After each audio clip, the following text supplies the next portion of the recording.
We'll read part 4.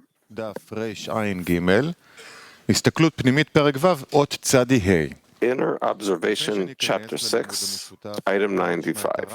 Before we start the mutual studies, let's hear Rav about the main topic of the lesson. One light fills all reality, filling all of reality, motionless, meaning no changes. It's just in complete rest. There's nothing it needs to change with its one intention, to bestow, to the will to receive, that is in it as existence from absence.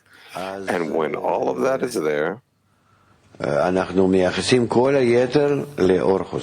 we relate the rest to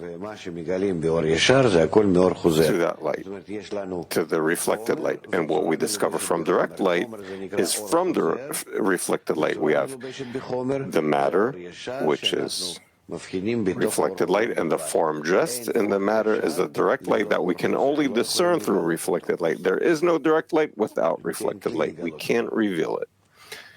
We have no vessel to reveal it. You can ask, and what, before the first restriction, where there is no reflected light, how can we there speak about direct light? So the Kabbalists that get to that state and reveal it, they reveal it through the direct light, that they reached the end of correction, the world of Ein Sof. They discover it through their complete reflected light. And then they say about the Creator's relation towards the created being, that on His behalf, the direct light appears without clothing in reflected light, and it is ready to bestow to the lower ones. But they discover it in their reflected light. The created being can never reveal, only when it reaches Ein Sof. It reaches Ein Sof with all the reflected light that it gathered and built in all the 125 degrees. That's clear, right? Also, when you reach the end, we discover the form that is closed in the matter, direct light and reflected light. That same light that has no form in Ein Sof, they reveal it through reflected light. חלק ד', עמוד 273, דף רע"ג, הסתכלות פנימית. So again, part 4, Inner Observation, Chapter 6, 95. Let's connect to Rabash. So he says, we need to remember that we are from below, the lower ones. But there is a rule. As we begin to discuss the abundance, there is a rule that anything which is an innovation is to be discussed. And seeing as there is an innovation in Zeir Anpin, as it incorporates different Sefirot, that means that there is a new revelation here. The light which shines in Keter, Chokhmah, Binah, as it shines in one, it shines in the other. No innovation. Conversely, when Zeir Anpin is incorporated in Keter, when it's included in Zeir Anpin, there is an innovation there. What he has in Keter, the incorporation of Chokhmah, is incorporated in Zeir Anpin, and so there is renewal, innovation there, and therefore a new name, a different name. What is incorporated in Binah and incorporated only in Zeir Anpin, that's a new thing. And his own discernment is that of Netzach, and what is incorporated into Hod from Malchut is called Hod. And with that comes a new thing called Yesod, which in truth comprises many things, such that it is impossible to single out one thing. Meaning, he says, what is Yesod? It has no aspect of its own, Yesod. If so, what is its innovation? that it incorporates all discernments together, all 5 discernments together. And I once told an allegory. Remember the allegory about taking 5 different kinds of vegetables, 5 discernments of vegetables. You say 5 discernments? Kinds of vegetables. Let's say tomatoes, onions, cucumbers, and I make a salad. I won't serve you just 5 vegetables, I'll make a salad. So I look, where's the salad? I find 5 kinds of vegetables there, but where's the salad? That is called a salad. What? Mixing those 5 vegetables together. But why did you mix them together? Because it produces a different flavor. In spirituality, there's the issue of Yesod, which illuminates upon Malchut, an illumination from all 5 discernments together. Not from his own discernment, but all 5 discernments together. That is a new thing. That comes from many additions. And then there's Malchut,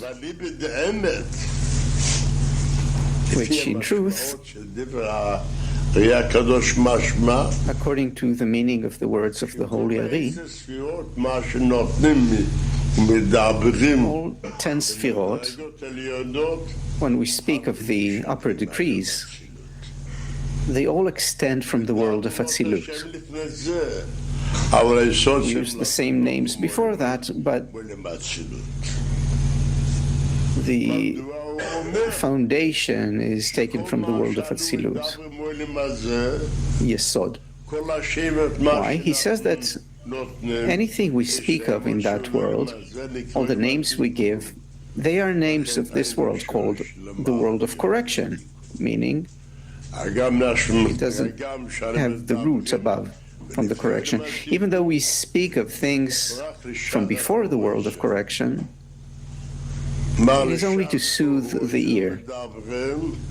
What does it mean to soothe the ear? For the ear to hear something.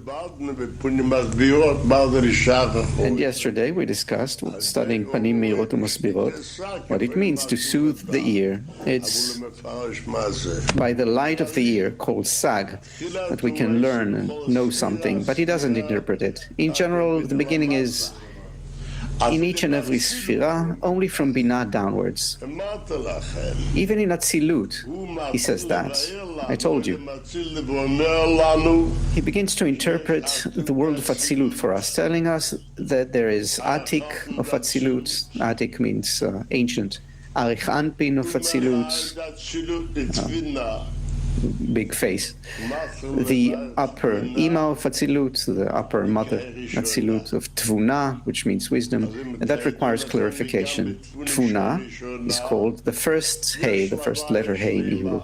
So he says that you should know that in Tvuna as well, the first Hey has the entire Havaya. Well, Yud, well, the tip of the Yud is Keter, Yud is Chokhmah. We don't talk about Keter and Chokhmah. Our studies only begin from Binah. And so he starts explaining things from the first Hey. Tvuna is Sag, and he tells us Tvuna is the first Hey. So the first Hey has 3 more lines. That's Chabad. That's Binah of Binah. Vav is Rampin of Binah. What do I want to emphasize here? That whatever we talk about, we are speaking only about Binah and below. Of Keter and Chokhmah, we don't speak at all. Why? There are many excuses, many reasons. But, in effect, it's only from Binah and below, which we call from the ear and below, that discernment. That I said that, but in Atzilut there's no such thing. If it's Atzilut, we aren't talking about that. That's why I say that all the how do you say, all the names and appellations are taken from the world of Hatzilut. They're from the world of Hatzilut. And there we talk about Yesod of Abba, Yesod of Ima, Yesod Ab, Yesod Ab Sag, Arich, Yesod Judgment, widening, shortening. There's the issue of Yesodot, foundations there, but we don't speak of those discernments of the Yesodot, but only in brief. And in Peh, the mouth, in the part about touching and not touching, the Rav says a new thing.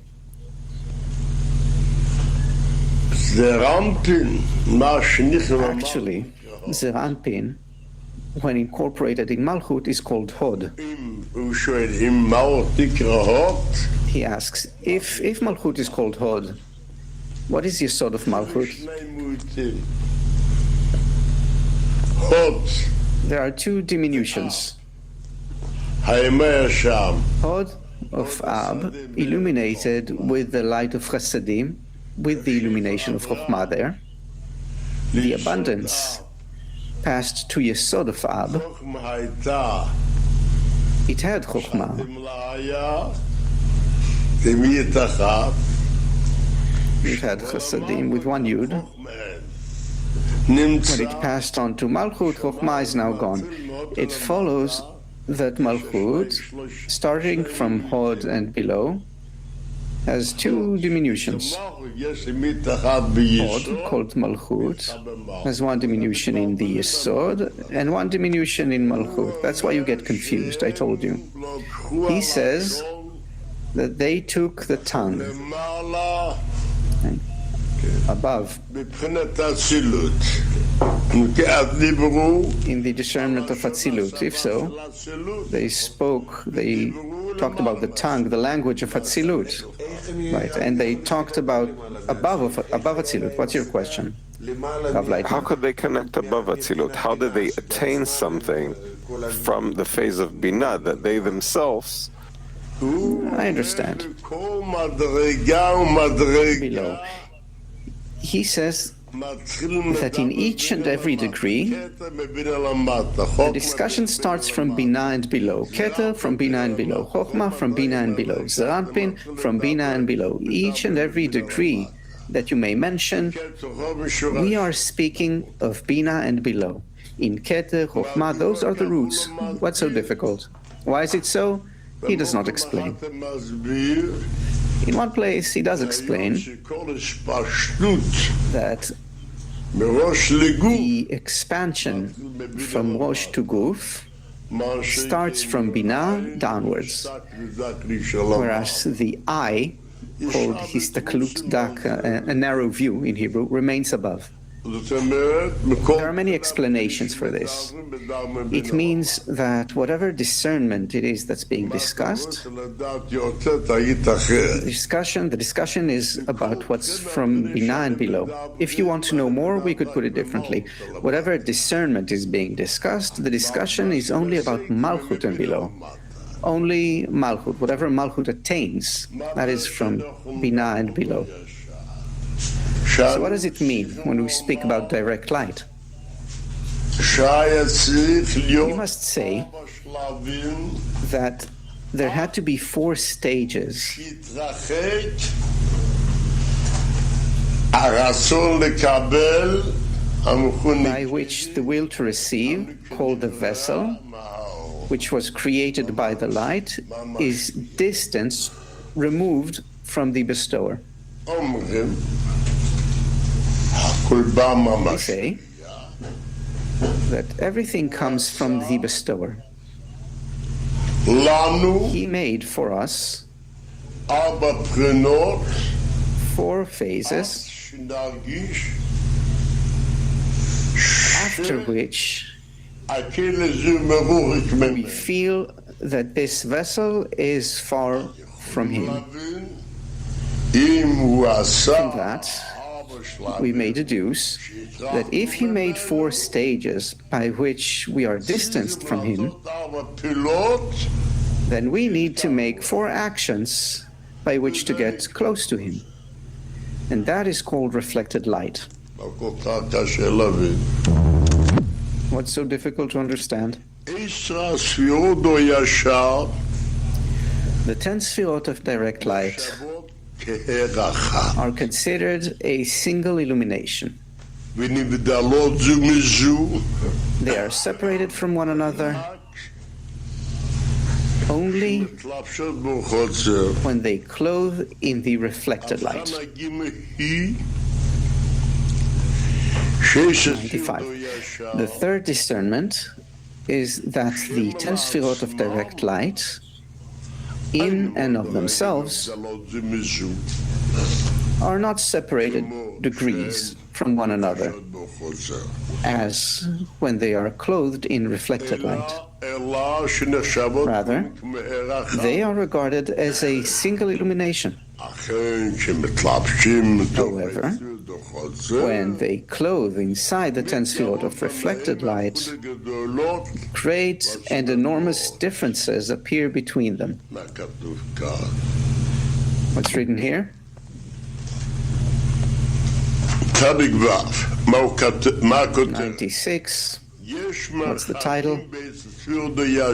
There are distances in the 10 Sefirot of direct light in terms of themselves. Look, although they are as one illumination. In any case, 4 distances, how is that possible? Let's see. 96. The fourth discernment is the distances in the 10 Sefirot of direct light from the perspective of the self of each and every Sefirah, as written in part 1.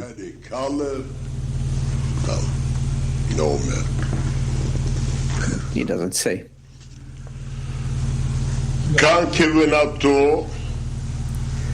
Here, he means, as he says in the beginning, that the expansion of Ein Sof, infinity, is for the making of the vessels. What does it mean, the expansion of infinity is for the making of the vessels?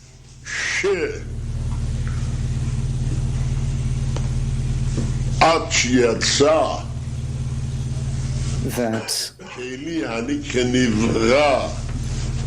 until the vessel called the created being emerged, there is no spark of reception. 4 stages pass, and the abundance itself. Now, we learned it here. Previously, we learned that Keter is his desire to benefit his created beings.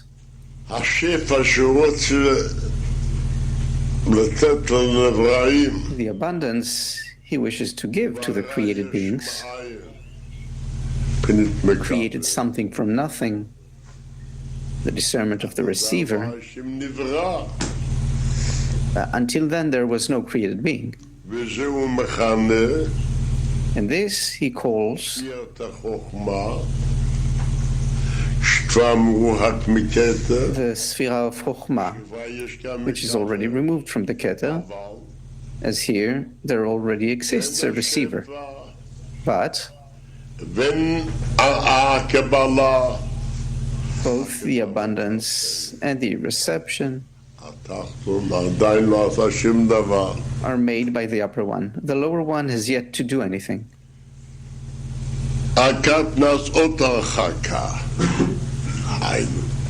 After that, another distancing happens, meaning that Chokhmah at its end, although yes, that's where the restriction was born, but there was no true reception there.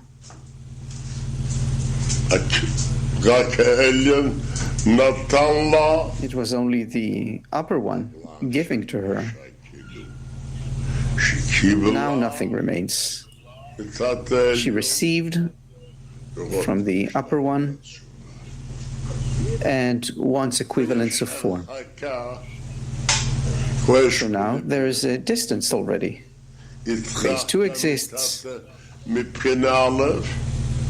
It was distanced from phase one.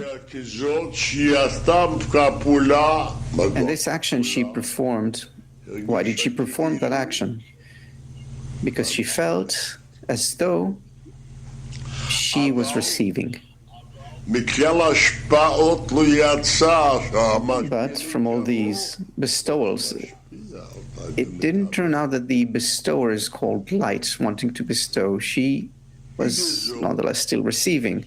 Thus, Bina too, although we speak of distancing there, it's not yet removed from bestowal, not removed from the light, and therefore still not considered the created being.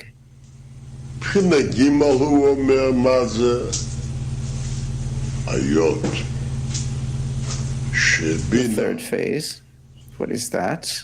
Seeing as Bina, lights of Chasadim, drawn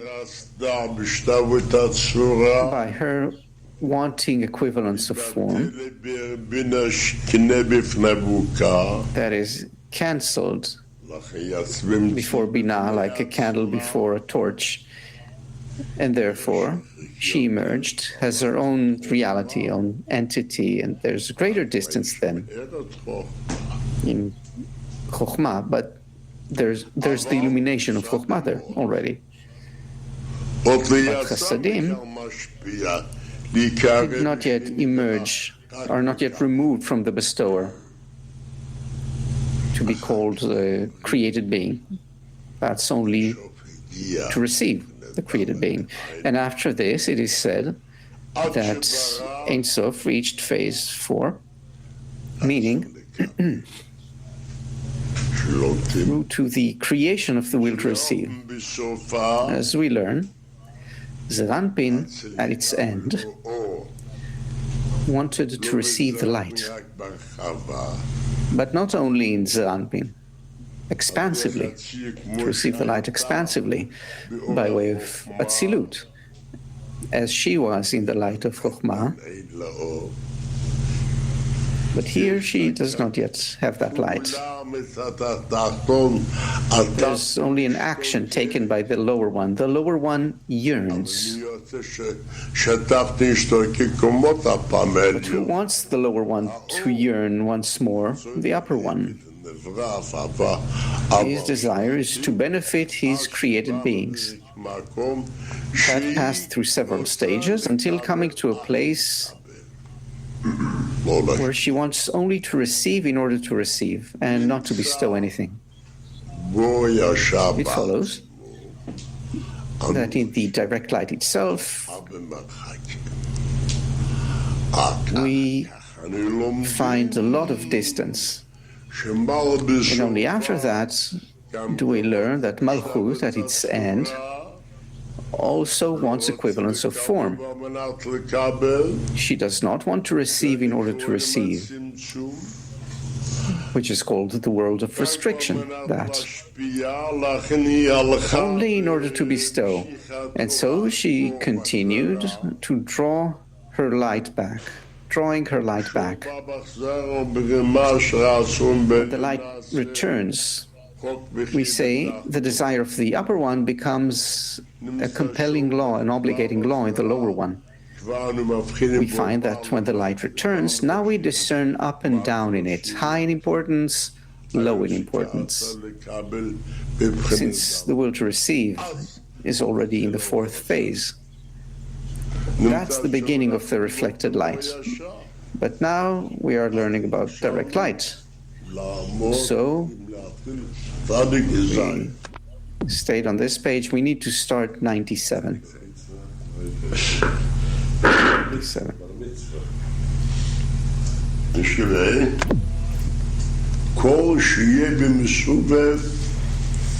Anything that exists.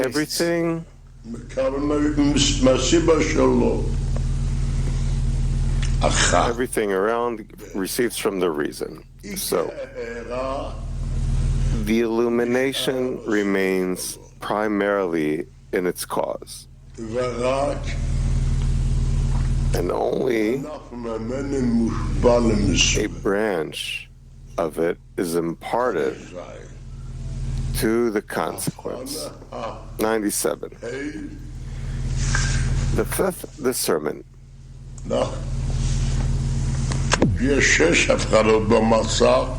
There are 6 discernments on the screen. Here he's speaking about the fifth discernment. You hear? 97. The fifth discernment is the measure of the distance between the cause and the consequence, and that all that exists in the consequence it receives from its cause. It cannot receive anything from any degree above its cause, if not through its cause. As much as the cause imparts to the consequence, most of the illumination remains in the cause, and only a small branch of it is imparted and reaches the consequence, although the illumination comes primarily for the consequence. What does he want to explain here? I heard that he gives that fifth discernment through the direct light. Here, okay, so every lower one receives something from the upper one. And the main illumination remains in the upper one and only intends on a small part.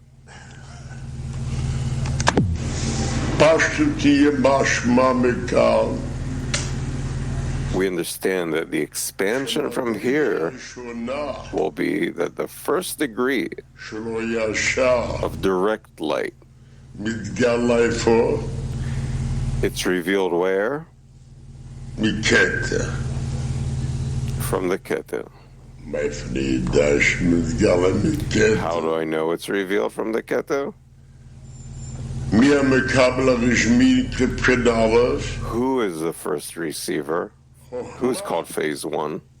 Chokhmah.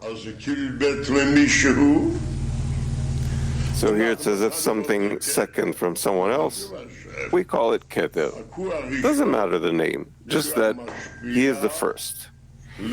He is the one bestowing Chokhmah to Aleph, to the first phase. So he tells us who receives from Chokhmah? Binah.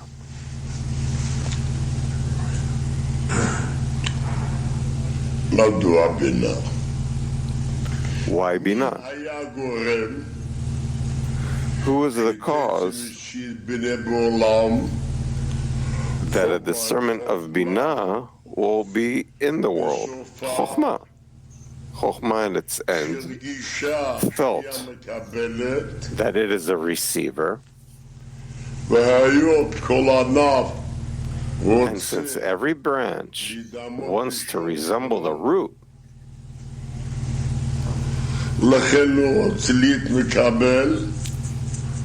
that's why it doesn't want to be a receiver.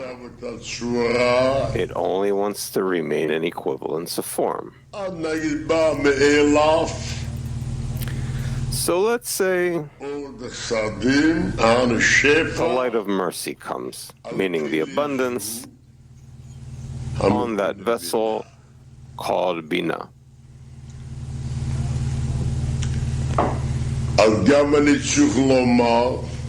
So I should also say that we learn that Binah receives from Keter. So how can that be?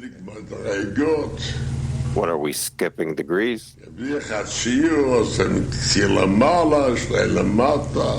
I can depict it that it's above or that below, and there are no places whether it's up or down or left or right. So what does that mean? That if we give them their names according to their actions, so what is the action of Chokhmah? To receive? I can't say that Binah receives the force of bestowal from Chokhmah. It's not its cause.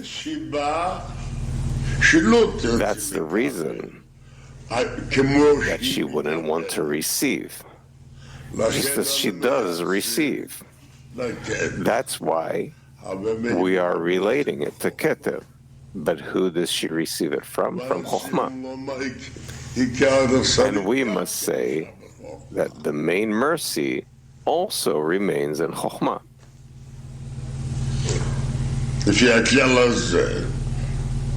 So according to that rule, if there were places, well, it's a question. If he bestows to the right or to the left, but not to the right, not to the left, it's interesting. So, but we're still saying cause and effect. So it's a different reason. What is that reason? Since Chokhmah in the end is a receiver, and it wants to be in equivalence of form, that's why it does not want to receive the phase of Chokhmah. That's a different phase. Who, just as Keter bestows, he wants to bestow like Keter. So we see that in that, it's considered that it receives from Keter, but Keter is the upper one.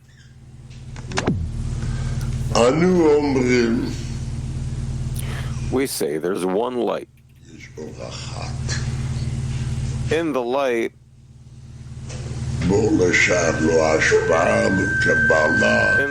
there's not bestowal, not reception, there's just one light. How's the light called? One name. His will to do good to its created being. Don't forget that. Who makes changes in the light? What did we learn? The receivers. Not the light. That's why we say, after the vessel of Chokhmah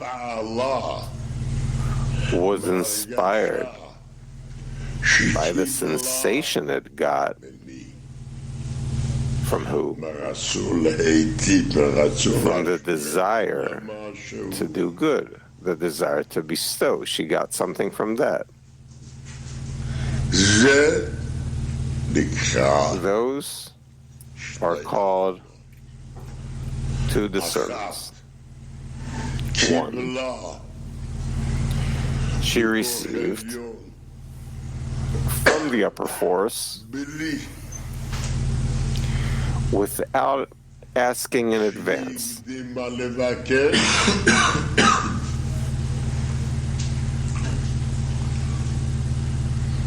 She didn't even know that there was such a reality.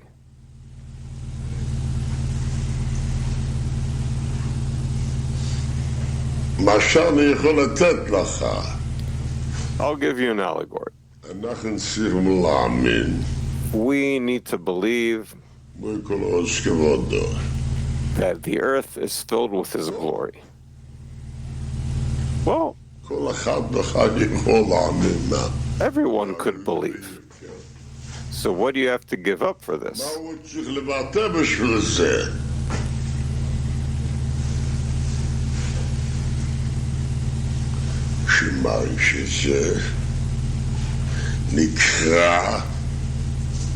That's called that he already receives from the bestower. Baal Chazal. So our sages tell us, a person should not study Torah not for its sake, for lo lishma. But from lo lishma we come to lishma. How? The light in it reforms. What does that mean, the light in it reforms? If a person is rewarded by attaining, by feeling that there is a reality that he wants to bestow to the created beings, this vessel awakens by feeling that he wants to bestow just like the light. That's called the light that reforms him for the good. If we say that reception isn't a good thing, so what does it mean that it's reforming him to the good? That he also wants to bestow who? The light or the vessel? So that's why you have to say that the light of Chokhmah that receives this as one discernment. We learn in spirituality that every innovation is a new phase, a new discernment, that it feels it receives that second phase. That feels that she is receiving from the bestower. And then she wants to resemble the root, to also become a bestower. Now, if we say that all the discernments in the vessels are in the vessels, so we have to say that after she felt that she received abundance from the bestower, that causes that she won't be a bestower now. Just as until now she was in the Sefirot of Chokhmah, now it's considered a different phase called Binah, that wants to be like Keter. She was bestowing to Chokhmah, so she also wants to be like Keter, to bestow. But when we say that on that awakening abundance came upon Chokhmah, that was the cause. So we have to say that the direct light remains in Chokhmah and only receives a small part. But that isn't called Chokhmah.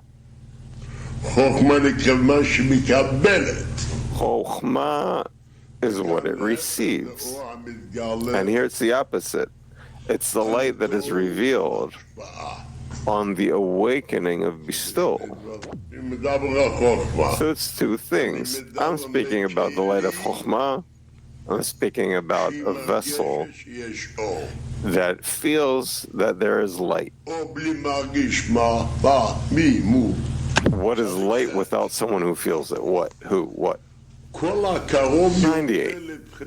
All that is closer to phase 4 is regarded as coarser.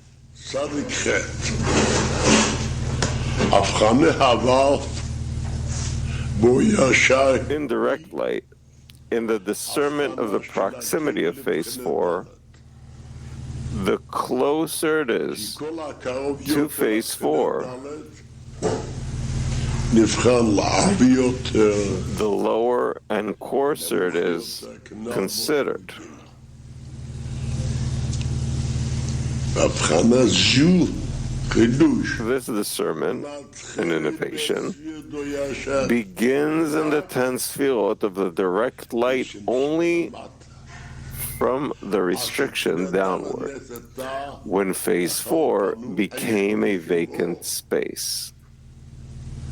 There is no light there, and in order for there will be light, and was corrected with a screen. According to its screen, it can be used with the vessel of reception. Hence, this discernment that the most coarse that belongs to phase 4 does not apply to the circles since there is no screen there. Because there is no screen, it doesn't mean anything to us. He says because it's still lower in importance. In importance, that's why it's called a revelation. Why? Because there you need a more precise discernment. What is the discernment of Malchut of the circles? Malchut of straightness. Malchut of circles once had light that filled all of reality, and it rejected it. Again, what did it have? That Malchut of straightness never tasted what is in all of reality. It never had it. That's why it's called lower in importance, and it's called circles. So what were you asking? Rav says that Malchut. I said, what will I tell it? What I say, what you say, I want to know. I'm saying that in Malchut of straightness, there's also a record which who... Wait a minute, enough. I'm telling you, no. So no Galgalta... Let me finish. I'm saying, let me finish, why not? I can tell you, I'm left from what I had. That sounds good. In Malchut of circles, there was a light that filled all of reality or not? Yes. When it departed, I say that a record was left in every 10 Sefirot of circles from the light of Ein Sof. Afterwards, we say, Malchut of circles, the records extended the light back. Who? Malchut of circles.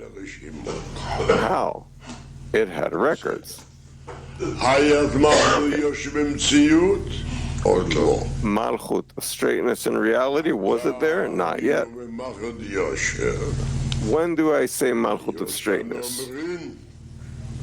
Since we say that the desire in the upper one became an obligating law in the lower one. That's why afterwards, when the light, when the abundance came below, and Malchut was not allowed to receive anymore, so we say that every new form is a new phase. So I ask, what is in Malchut of straightness? It never had it. 99.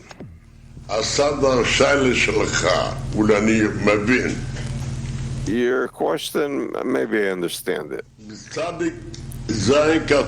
In 97 it said that there's a cause and effect. בסדק ט' יש In 99, עיגולים, יש מעלה מטה. when there's circles, there's up and down.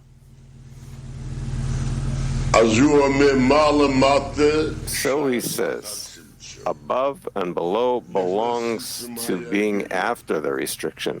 Before the restriction, there were circles. So you're asking me, cause and effect is specifically after the restriction, or before the restriction, there was also cause and effect. So I'm telling you that before the restriction, there was a cause and effect. You're asking me, since before the restriction, there wasn't a matter of disparity of form. So if the lower one yearns for equivalence of form or not, that's what you're asking. So I'm answering you that in holiness, yes, and in klipa, no. So 99.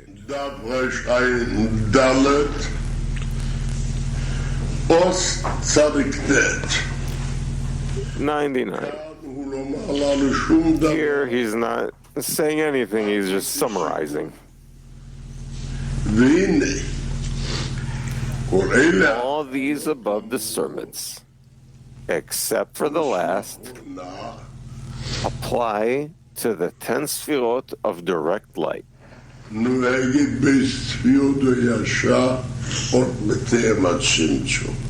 Even before the restriction.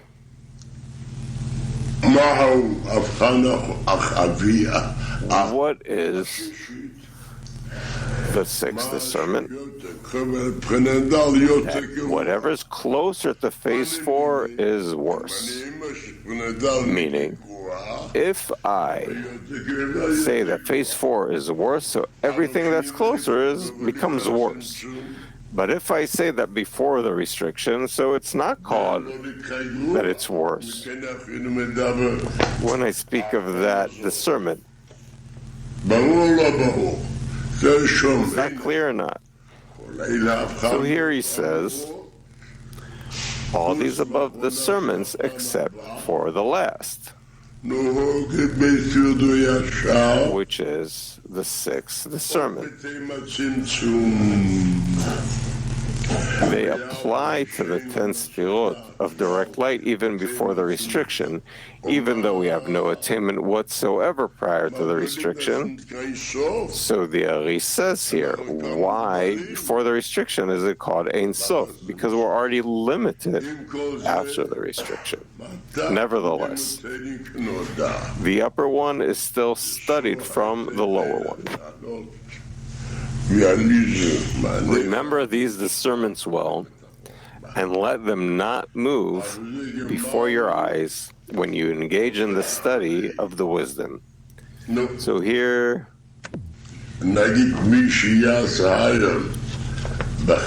so we finished. Well, today's Chanukah. How do you say latkes?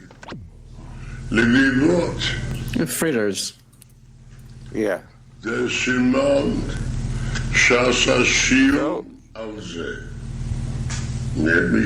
Let's see who's going to do it.